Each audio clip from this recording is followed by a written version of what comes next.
बर्तमान बड़ खबर पाणीपाग को नहीं बड़ सूचना नुआ अपडेट। आज तांडव रचिब भयंकर कालबैशाखी। आज हेब पागरे परिवर्तन।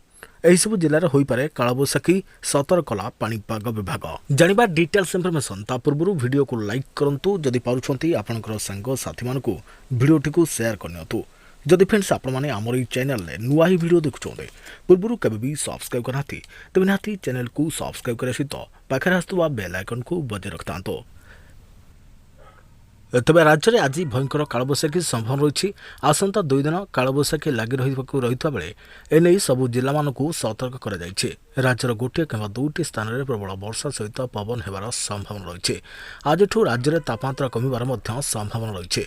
पाणीपाग विभाग पूर्वानुमान अनुसार आज राति सुधा बालेश्वर, भद्रक, केन्द्रापड़ा, कटक, जाजपुर, झारसुगुड़ा, संबलपुर, बरगढ़, अनुगुल, ढेंकानाल और मयूरभंज में भयंकर कालबैशाखी होबार संभव रही। यह सब जिला को ऑरेंज वार्निंग जारी करिछि पाणीपाग विभाग। सेहीपरि पुरी, खोर्धा, नयगढ़, गंजाम, सोनपुर, गजपति, बौद्ध, कलाहांडी, कंधमाल, बलांगीर, नुआपड़ा, कंधमाल, नयगढ़, कोरापुट, रायगड़ा और मलकानगिरी वर्षा होबार संभावना रही। तेज कही रखुचु कि गतकाली बारिंगपोसी में कालबैशाखी देखा मिलता। प्रबल वर्षा सांगक कुआपथर माड़ होता।